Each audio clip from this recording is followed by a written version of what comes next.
So my first speaker today is my colleague, Dr. Caroline Speed, who's the National Policy and Research Lead for NGAA. Caroline's going to provide a snapshot of all of those recent reforms at Commonwealth and state levels and give us an overview of really what's happening in the housing space at the moment. Caroline is a planning and housing policy research specialist with a detailed understanding of the tiers of policy, regulation and market forces impacting on the delivery of new communities and housing. Caroline is passionate about developing livable cities, and her PhD research investigated the human experience of house, home, place and sustainability, and the ways in which relationships between these factors influence sustainable behaviour. So I'll hand over to Caroline. Welcome. Thank you, Bronwyn. Just working my tools here. Thank you. Everyone, please just bear with me while I also share my screen. That should be good to go. Look, at Commonwealth and state government housing reforms, it certainly is a very busy space at the moment.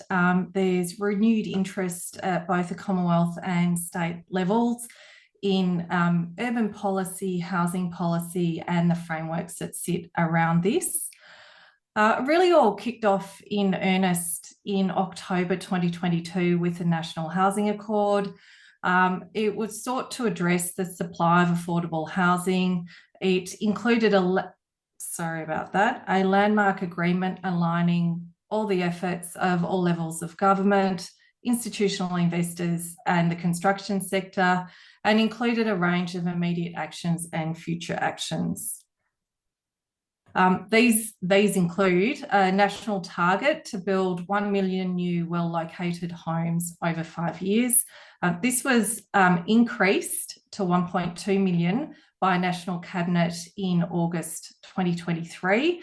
It includes Commonwealth funding to deliver 10,000 affordable homes over 5 years from 2024, and this is to be matched with 10,000 affordable homes from states and territories over that same timeframe. It included innovative financing for social and affordable housing using HAF and MIF, and it was really seeking local government support for the delivery of social and affordable housing. Following this, the National Cabinet Housing Plan was released in August 2023. It includes a range of programs, but I've really just pulled out the programs that I think are most relevant to the audience today. So the first is the new home bonus. There's $3 billion of performance-based funding from the Commonwealth for states and territories that achieve more than their share of the original 1 million target of new housing. So it's really that share of the additional 200,000 dwellings that were added on in August this year. My understanding is that it will be a bonus of $15,000 for each additional dwelling. And it's really to incentivise states and territories to deliver the reforms to boost housing supply. There's a housing support program, which is a $500 million competitive funding program for state and local governments to apply to. It's to provide targeted payments for unlocking development, so connecting essential services, for amenities to support new housing development and for building planning capability.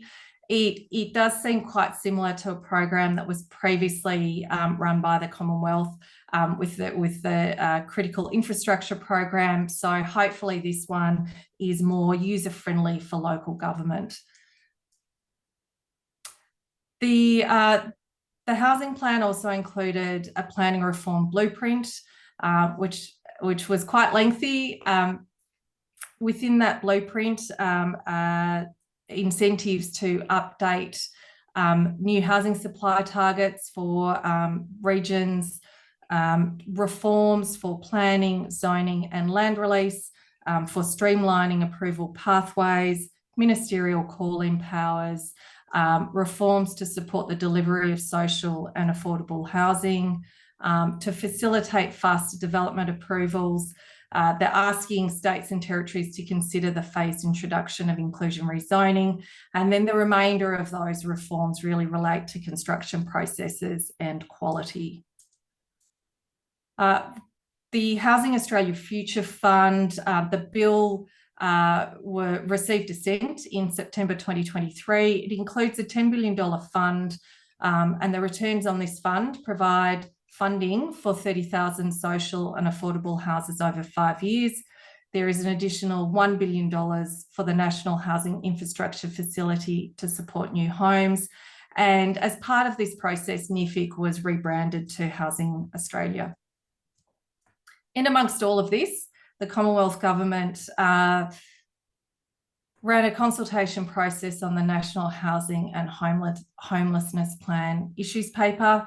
It recently closed. The paper seeks to create a shared national vision to improve housing outcomes, to set national goals and ways to achieve them, to identify how we can better collect and use data, and how governments and the private sector can work together for good housing outcomes. It was basically framed around the understanding that Australia is facing significant housing challenges, which I think we would all agree with. NGAA supports the proposed coordinated national approach. The submission focused on housing and housing affordability in the context of the roles and responsibilities of each level of government, planning, zoning and development, and the impact of climate change on housing.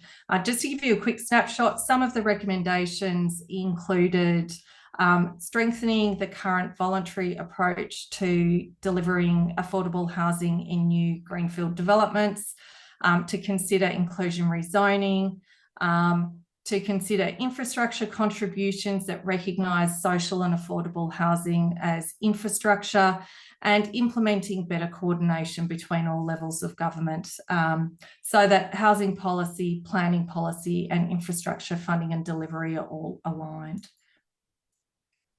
Victoria was very quick to respond to the National Cabinet Housing Plan, releasing the housing statement in September 2023. It's very much focused on achieving the aspiration for the split of 70% new housing in established areas and 30% in greenfield areas for new housing supply. The language is very, very much around promoting medium and high density and really stepping back from growth areas as being a good portion of the supply of new housing for Melbourne. This is a direct quote from the statement, just to give you a flavour of the tone. Sorry, I'll just go back one. So the reforms included in this include the expansion of the Development Facilitation Program. Projects now need to include at least 10% affordable housing, and build-to-rent projects are able to apply for this program. It's seeking to clear the backlog, quote. There are 1,400 residential planning permits sitting with councils that have been there for more than 6 months. And the state government is providing a dedicated team to work with these permits to find a way forward and resolve issues. If these can't be resolved, the Minister for Planning can call in these permits. The government has committed to rezoning 45 surplus government land sites, and these require 10% affordable housing. There is a $400 million project fund for growth corridors for small infrastructure projects like toilets and shelter. And it does acknowledge there are 21 priority PSPs in growth areas that include industrial land and new communities. Focusing on medium and high density, there are new planning controls to deliver an additional 60,000 dwellings around 10 activity centres. There's permit exemptions to allow for granny flats as a second dwelling on a lot, and there's streamlined permit pathways for deemed to comply residential standards. Now, moving on to New South Wales, these announcements in June really responded to the not to the National Cabinet Housing Plan, but to the Accord.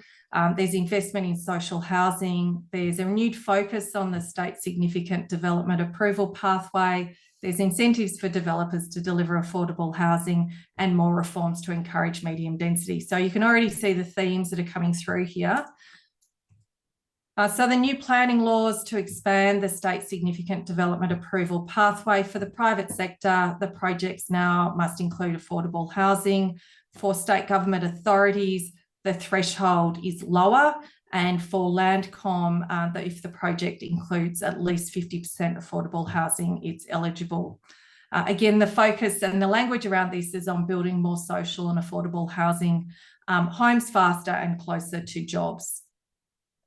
There's an expansion of the self-assessment powers for state government authorities.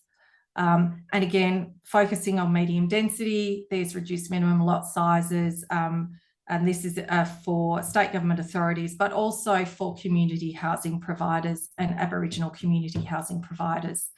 And that the social and affordable housing providers are exempt from the regional infrastructure contribution. Now, moving on to South Australia, A Better Housing Future was released in February this year. It was in response to the National Housing Accord. It has a focus on social housing. In terms of affordable housing, it has one of the first collaborative projects with the Commonwealth, which is a $70 million build-to-rent project that includes private sector housing, social housing, and affordable housing. There are 4 further projects that are collaborations with the Commonwealth Government, which all include some affordable rental housing mixed in with private market housing, and the government will provide land for development. The South Australian Housing Authority will also deliver 1,000 new affordable homes over the next 4 years, and this is for purchase, not for rent. And there will be large tracts of land rezoned, but crucially, this land must include 15% affordable housing, and there's a range of tax concessions to encourage affordable housing. Moving on to Western Australia, the housing strategy was released in 2020, so it predated the National Housing Accord, but interestingly, it foreshadowed the call to action for all sectors to work together. It includes, or it seeks to improve housing choices and access to suitable and affordable homes. It included a stimulus package. In terms of planning reforms that were announced this year in response to the National Housing Accord, the Minister for Planning is aiming to have the best planning approval system in the country for housing supply, seeking to deliver density in key areas across Perth, and seeking more housing near transport hubs and employment. There's very much a focus on infill, medium and high density housing. There is expanded eligibility for the Development Assessment Panel pathway. Thresholds are now very low for that. Affordable housing projects are also eligible for this pathway.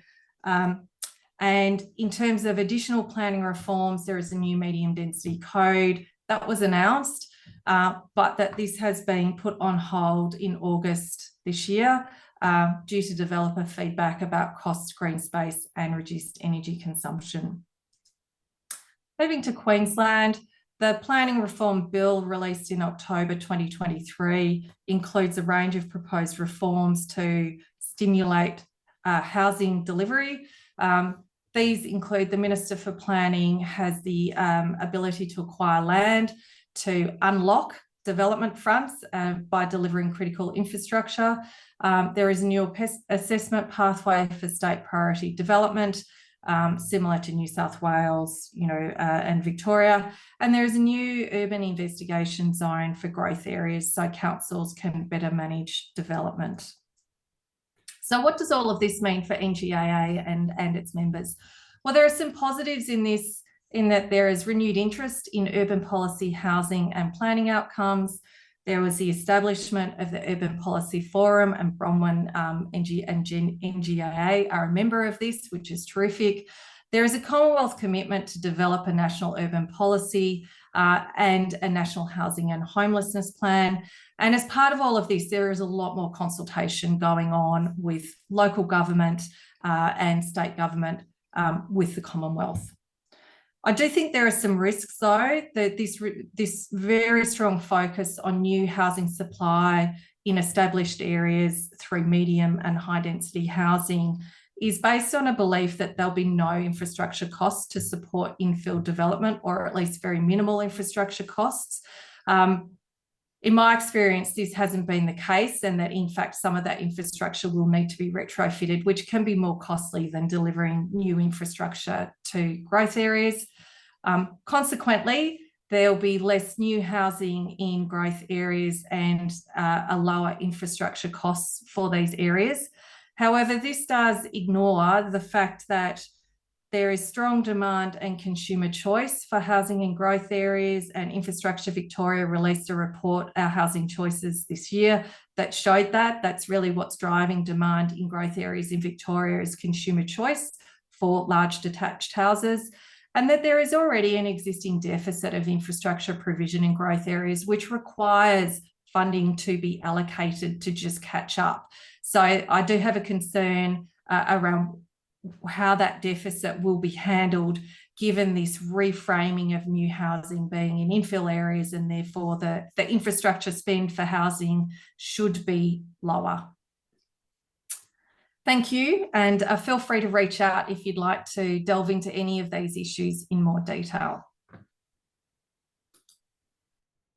Thank you very much, Caroline. That was great. And you can tell it's such a complex issue at the moment, and everyone is trying to do everything all at once. So working our way through all of those reforms and what they mean for our members is a really important part of our work and your work, Caroline, at the moment. So thanks for pulling all of that together. And I would really encourage people online to pop in the chat there what this means for you and for your work. How has your council responded so far?